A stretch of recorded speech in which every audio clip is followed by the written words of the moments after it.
আজকে আমরা আসছি মাধবপুর লেকে। খুব সুন্দর ভিউ। এখানে একটা চা বাগান আছে এবং সঙ্গে সুন্দর একটা লেক আছে। এখানে যাই আসার পর আমরা যেটা জানতে পারলাম, বিশেষ করে শ্রমিকদের সঙ্গে কথা বললাম, যে সরকার পতনের পর এরপরে আসলে আর হয় নাই। আপনারা দেখুন পিছনে সুন্দর লেক, কিন্তু সুন্দর চা বাগানও আছে এখানে।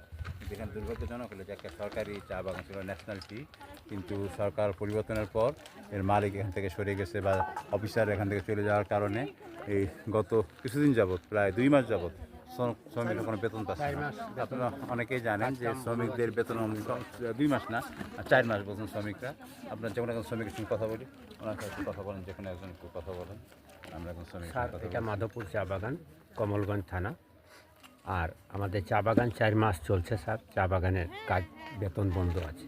শ্রমিক আমরা স্যার, আমাদের অবস্থাগুলো দেখুন, শরীরের অবস্থা নাই, শুকনো মুখ হয়ে গেছে, খানির জন্য খুব কষ্ট পাচ্ছি স্যার আমরা। হ্যাঁ, আর এখন ব্যাপার না জানি স্যার, করলার আশীর্বাদে যে বাগানটা কখন খুলবে না খুলবে, হ্যাঁ, আর মালিক কখন আসবে এটা আমাদের জানা নাই স্যার। ধন্যবাদ। আসলে আমরা এখন বাইক কাবিলে নৌকা ভ্রমণ করছি। আসলে বাইক কাবিল খুব সুন্দর, খরচ তুলনামূলকভাবে কম, লোকজনও কম। যে আমরা একটু আগে দেখাইলাম যে টয়লেটে আছে, আছে, সেই হিসাবে বাইক কাবিল আসলে বাংলাদেশের জন্য, বিশেষ করে সিলেট এলাকার জন্য একটা ভালো ট্যুরিস্ট প্লেস হিসাবে হতে পারে। এখানে আপনারা দেখছেন অনেক পাখি আছে, এবং যারা গবেষক, যারা মাছ নিয়ে এবং পাখি নিয়ে গবেষণা করে, তাদের জন্য একটা গবেষণা করার জন্য খুবই সুন্দর। ধন্যবাদ সবাই। আমরা সিলেটের মৌলভীবাজার জেলার শ্রীমঙ্গলের বাইকার বিলে বেড়াতে আসছি। আসলে এই জায়গাটা অত পরিচিত না, কিন্তু জায়গাটা খুব সুন্দর। এখানে বিল আছে, আশেপাশে আপনারা দেখবেন যে অনেক সুন্দর গাছ আছে, দেখতে অনেকে রাতারগুলোর মতন বা হাওরের মতন। একসঙ্গে একটা মানুষ সবগুলো জিনিস, হাওর, বিল, তারপর আপনার পাখি, অনেক পাখি আছে। তবে এই বছর এখনও পাখি বেশি আসে নাই।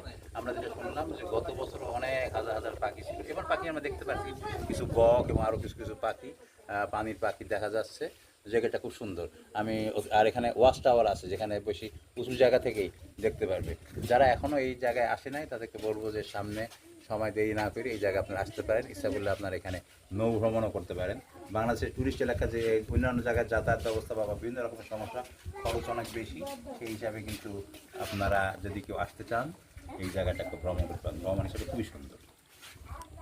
আদি নীলকণ্ঠ চা। আমরা একটু আগে একটা চা বাগান ফেরত আসলাম। এখানে প্রায় 1 ঘন্টা আমরা গাড়ি চালালাম, তাও চা এটা পার হওয়ার পরই এই জায়গায় হলো চায়ের লোকজন সবাই চা খাচ্ছে। চা ছাড়াও বার্গার, ফুচকা, এগুলো তারা খাচ্ছে। আপনারা আপনাদেরকে আমন্ত্রণ জানাই।